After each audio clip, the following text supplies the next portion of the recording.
5ই August দেশটা যখন ছাত্ররা এবং সাধারণ মানুষ মিলে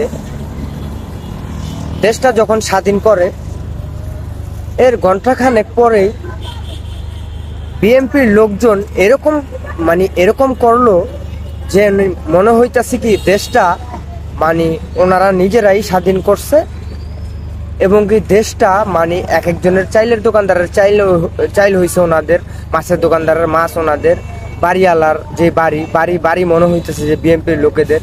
তারপরে হচ্ছে মূলত যা বাংলাদেশে শুধু দ্রব্য মূল্য না, মানুষের ঘর বাড়ি ভিটা মাটি যেই জায়গায় যা আছে সব মনে হইতেছে কি সব বিএনপির মানুষের।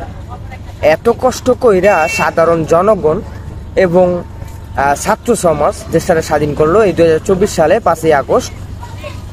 এই 5ই আগস্ট সিরাজের সরকার দেশ থেকে যাবার পরেই আপনার হইতেছে পুরো দেশটাই মনে করছে বাবা যায় একেবারে লুটপাট শুরু করছে।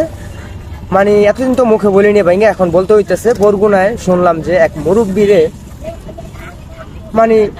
অপমান করতেছে বিএনপির এক নেতার ছেলে, এক মুরব্বীর অপমান করতেছে, মুরব্বীর চোখে চশমা ফালাই দিতেছে। কি একটা অবস্থা আমাদের বাংলাদেশে চলতেছে। এবং কি আওয়ামী লীগ সরকার থাকাকালীন সময়ে আওয়ামী লীগ সরকারের যেই ছোট ছোট কিছু যেই চাঙ্গু পাঙ্গু ছিল, ওনারা যেই সব জায়গাতে চাঁদাবাজি করতো, এবং কি এখনো শোনা যায় যে ওই সব জায়গাগুলোতে বাংলাদেশের বর্তমানে যে বড় দলটা আছে বিরোধী দল, সেই দলটা বর্তমানে হইতেছে সেই জায়গাগুলো থেকে চাঁদাবাজি করতেছে। অর্থাৎ নৌকর মাঝি চেঞ্জ হয়েছে, কিন্তু নৌকর সেটাই আছে এরকম বোঝা যাইতেছে। তো যাই হোক, মনে হইতেছে কি পুরো দেশটাই ওনারা স্বাধীন করছে। এখন আমার কথা হইলো যে কিছুক্ষণ আগে শুনলাম যে হিরো আলমকে মারছে, বিএনপির লোকজন মিলা হিরো আলমকে মারছে।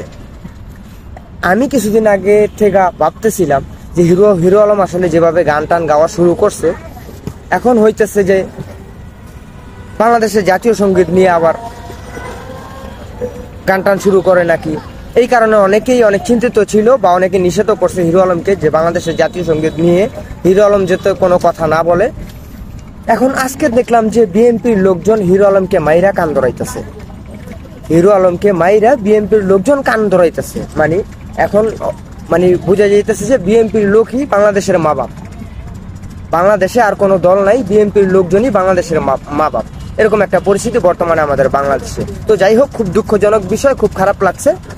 মানবিক জীবনে সফলতার জন্য প্রত্যেকটা মানুষই করে চেষ্টা, দেয় অনেক শ্রম, তাই তো একটু সফলতার হাতছানির জন্য আমার এতটা পরিশ্রম। মৃত্যু খুব নিকটে, তাই আসুন মৃত্যুর কথা স্মরণ করি, আসুন সবাই মিলে নামাজ পড়ি, হিংসামুক্ত সমাজ গড়ি।